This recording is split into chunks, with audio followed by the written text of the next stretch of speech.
Welcome everybody to another shocking episode of Lockdown 23 in 1. That's right, today I got a grip of recent lockup and crime related stories coming your way. So if this is what you're into and enjoy, then hit that like, subscribe, notification bell before you leave, and check out my playlist with many more videos for you to start watching today.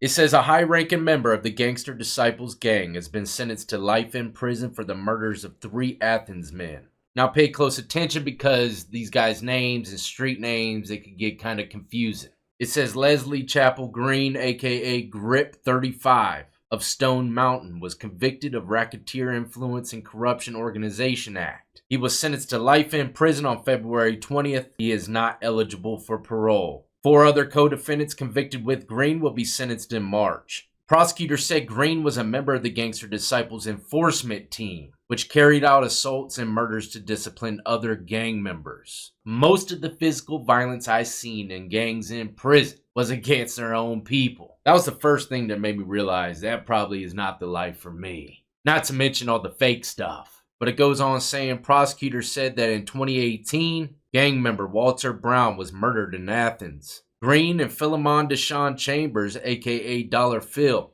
who was also on the enforcement team, thought 3 men in Athens were responsible for the murder and sought revenge. Gang member Andrea Page Browner, aka Dre, met a man related to the people that the gang believed was responsible for Brown's death, Rodriguez Rucker. Now Chamber and Green finds him, follows him all the way to his house, and kills him, prosecutors say. After the shooting death of Rucker, Browner and Chambers left town after the murder. Browner was later taken into custody in Texas. Chambers, who was still on the run, became suspicious that 2 other gang members, Derek Ruff and Joshua Jackson, were cooperating with police. But Chambers incorrectly concluded that Ruff and Jackson were snitches. Incorrectly, alright? That's probably because detectives found out that they were completely wrong and told them, bro, these guys had nothing to do with anything. They weren't talking to us about nothing. Crazy, huh? But what's even crazier is how they died. Keep in mind, these guys are all a part of the same organization, same gang. Chambers incorrectly concluded that Ruff and Jackson were snitches and directed Green, aka Grip, who held a subordinate position in the enforcement team, to carry out the murders of Ruff and Jackson, prosecutors said. And of course he's going to follow up with this. I mean, he just got done taking out Rucker. Ruff and Jackson were lured by Green to drive from Athens to Lawrenceville to break into a storage shed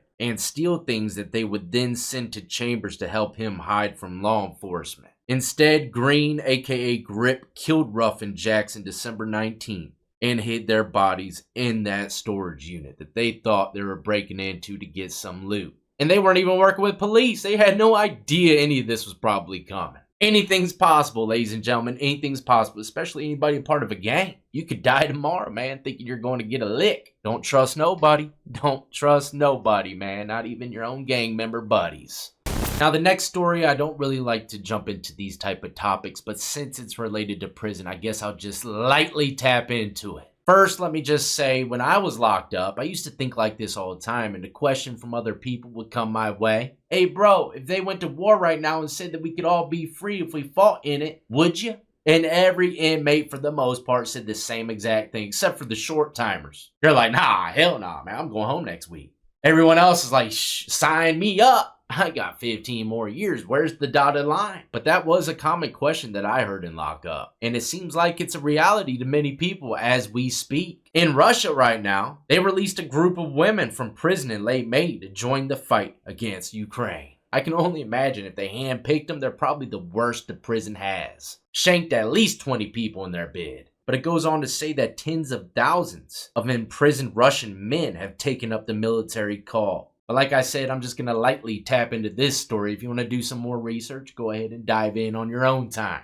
I just thought it was wild that the common question that I heard a lot in lockup is actually happening right now.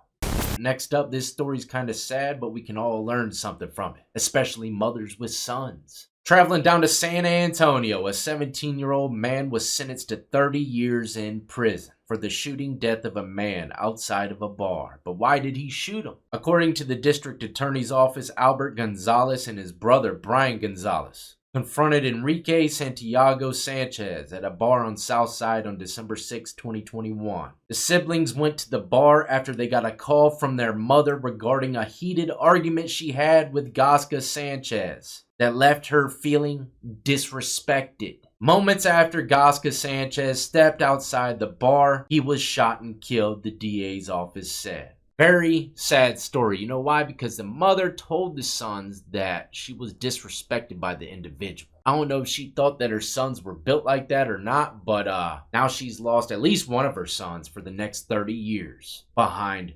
disrespect. It's sad, man. And if I were to bet it all, every last person in that situation regrets everything. Next up, a former Kentucky corrections sergeant was sentenced Tuesday to 7 years in prison for failing to stop a beating of an inmate who was handcuffed and shackled and then lying to investigators to cover up the scheme. The inmate was non-violent and laying face down in handcuffs and leg shackles when he was beaten in a prison shower stall in July 2018, according to officials. Nantel, who was a sergeant at the prison, was supervising a routine prison escort procedure when officers Randall Dennis and James Benish attacked the inmate. Jeffrey Havens, who was an entry-level officer, joined them in the assault. Nantel was standing at the door of the shower and watched as the officers punched and kicked the inmate in the head and back. After watching the beating for more than 20 seconds, he walked away and the officers continued their attack. After the inmate reported the assault, Nantel and the officers came up with a cover-up and lied to the state detectives, supervisors at the prison, and an FBI agent. The Justice Department will continue to hold accountable law enforcement officials who engage in misconduct at every level, including those who carry out unlawful assaults, those who fail to intervene to stop them, and those who try to cover up those violations, said Attorney General Kristen Clark of the Justice Department Civil Rights Division. You know, I hate to hear about situations like this, but I love to see people being held responsible. That sergeant's gonna have a long, rough, if I were to guess, 7 years in prison. Next up, we're traveling to Georgia again in Gwinnett County. On Wednesday, a jury gave a guilty verdict to the former Doraville police officer Miles Bryant, who is accused of kidnapping and killing 16-year-old Susanna Morales. The judge later sentenced Bryant to life without the possibility of parole. Bryant, who was a police officer at the time, betrayed his badge and oath on July 26, 2022. Bryant kidnapped Morales and later dumped her lifeless, naked body in the woods off Highway 316. She was found in February 2023. Morales' phone indicates that her last known location was Oak Lock Trace near Steve Reynolds Boulevard. Between 10 p.m. and 10:30, detectives believe Morales encountered Bryant and possibly got into his vehicle. Between 10 p.m. and 2 a.m., detectives believe Morales was killed. At 9 a.m. the next day, the parents report her missing to police. At 11 a.m. that same day, Bryant reports his gun being stolen. February 26, Morales' remains are found in a wooded area off of Highway 316 in Gwinnett. Police find a gun near the remains. They determine that it is registered to Bryant. Bryant is charged with felony murder and kidnapping, and like I said, was later sentenced to life without the possibility of parole. In court on Wednesday, the prosecution labeled Bryant as a monster and a sexual deviant, claiming that he repeatedly lied to investigators about Morales' disappearance and murder. Crazy, crazy situation. Rest in peace to that girl. My condolences go out to her family. But this just goes to show you that it doesn't matter what your profession is, man. There's a bad seed in all of them. Evil lurks around every corner. I can guarantee you that. But I'm not going to lie, I love seeing law enforcement being held accountable for their crimes. I can guarantee he's going to have an extremely hard time in prison. He's already not going to get out, but if I were to guess, man, an inmate's going to take his life sooner than what fate had planned for him.